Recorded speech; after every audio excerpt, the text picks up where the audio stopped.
The rain fell like tears from the dark sky above Chicago. Each drop caught the amber glow of the streetlights, creating a curtain of liquid gold that danced in the evening air. Isabella Martinez pulled her coat tighter around her shoulders as she hurried down the empty sidewalk. Her heels clicked against the wet pavement in a steady rhythm that echoed through the quiet streets. She was late. Again. The small coffee shop where she worked had kept her longer than expected. Mrs. Chen, the elderly owner, had needed help closing up after a busy day. Isabella never could say no to helping others, even when it meant walking home alone through the rain. As she turned the corner onto 5th Street, Isabella felt eyes watching her. The feeling was familiar now, after 3 weeks of the same sensation. Someone was following her, keeping to the shadows, always just out of sight. She quickened her pace, her heart beginning to race. From the darkness of an expensive black car parked across the street, Vincent Romano watched her every move. His dark eyes never left her figure as she moved through the rain. The Mafia king of Chicago had seen many beautiful women, but none had captured his attention like Isabella. Vincent's hands gripped the steering wheel tighter as he watched her stumble slightly on the wet sidewalk. Every instinct in his body screamed at him to go to her, to protect her, to claim her as his own. But he held back. For now, he had been watching Isabella for months, learning her routines, her habits, her dreams. She worked 2 jobs to pay for her nursing school classes. She sent money to her sick mother in Mexico every month. She volunteered at the local animal shelter on weekends. She was everything pure and good in a world that Vincent had filled with darkness and violence. Isabella finally reached her small apartment building, a modest 3-story structure with faded brick walls. She fumbled with her keys, her hands shaking from the cold rain. Behind her she heard the soft sound of footsteps on wet pavement. Isabella. The voice was deep and smooth like aged whiskey. She turned slowly, her breath catching in her throat. Before her stood the most handsome man she had ever seen. Tall and broad-shouldered, with dark hair that was damp from the rain. His eyes were intense, almost black in the dim light. He wore an expensive suit that fit him perfectly, despite being soaked by the rain. "How do you know my name?" she whispered, her voice barely audible over the sound of the falling rain. Vincent stepped closer, his movements slow and careful, like a predator approaching frightened prey. "I know many things about you, Isabella. I know you work at Chen's coffee shop. I know you're studying to become a nurse. I know you're afraid of thunderstorms, but you love the smell of rain." Isabella's eyes widened in fear and confusion. "Who are you? Why have you been following me?" "My name is Vincent Romano," he said simply.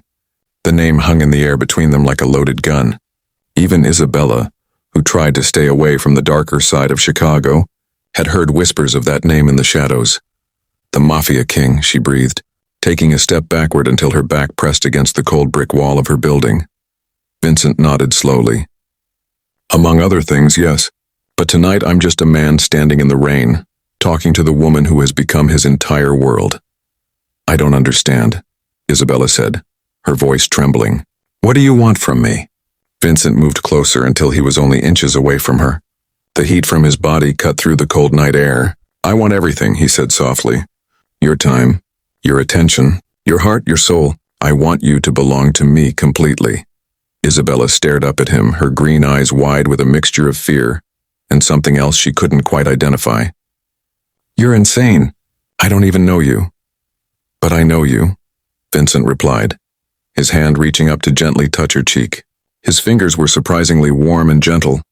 "I know that you bite your lip when you're nervous. I know that you hum old Spanish songs when you think no one is listening. I know that you cry when you watch sad movies, even the terrible ones."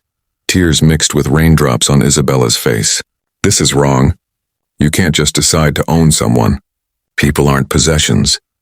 Vincent's expression softened, and for a moment Isabella saw something vulnerable in his dark eyes. "In my world, everything can be owned, controlled, manipulated. But you're different. You make me want to be different." "Then be different," Isabella challenged, finding courage she didn't know she possessed. "Let me go. Leave me alone. Find someone else to obsess over." Vincent was quiet for a long moment, the rain continuing to fall around them. When he finally spoke, his voice was barely above a whisper. "I can't. I've tried to stay away from you, Isabella.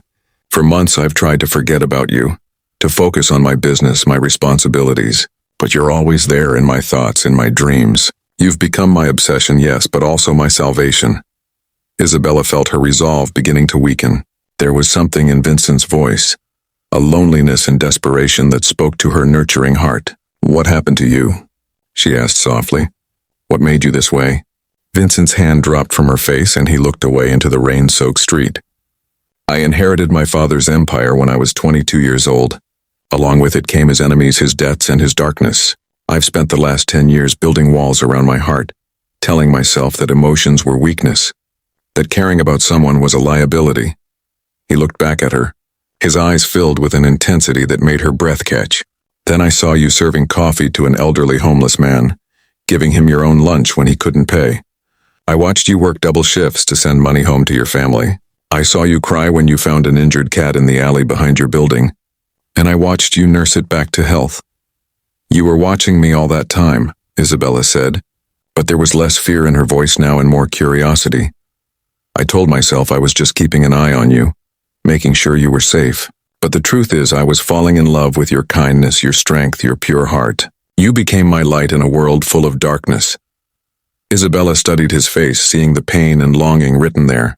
Love isn't supposed to be about possession, Vincent. It's supposed to be about trust, about choice, about two people deciding to share their lives together.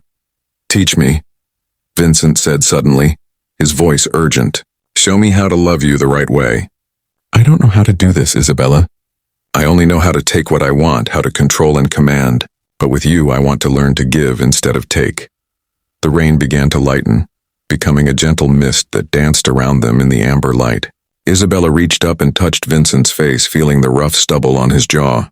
It starts with trust, she said softly, and trust has to be earned. Vincent closed his eyes at her touch, leaning into her hand like a man who had been starved of gentle contact. Then let me earn it. Let me prove to you that I can be the man you deserve, not just the monster I've become. Isabella was quiet for a long moment, her heart warring with her mind. Everything logical told her to run, to get as far away from this dangerous man as possible. But something deeper, something in his eyes and his voice told her that beneath the Mafia king was a broken man who needed healing. I'm not going to be your possession, she said finally. If we do this, if I give you a chance, it has to be as equals. You don't own me and you don't control me. Vincent opened his eyes and looked at her with something that might have been hope. Equals, he repeated as if testing the word. I've never had an equal before. Then it's time you learned, Isabella said with a small smile. But Vincent, if you ever lie to me, if you ever try to control me or hurt the people I care about, I will disappear. And no amount of power or money will help you find me. Vincent nodded solemnly. I understand. And Isabella, thank you for giving me a chance to be better than what I am. The rain stopped completely and the first rays of dawn began to peek through the clouds. Isabella looked up at the lightening sky and then back at the man who had turned her world upside down. Come on, she said, taking his hand. Let's get out of this wet weather. We have a lot to talk about. As they walked toward her building together, Vincent felt something he hadn't experienced in years. Hope. For the first time in his life, he had found something worth being better for. And maybe, just maybe, he could learn to love without possessing, to protect without controlling. The Mafia King's obsession had become something else entirely. It had become love.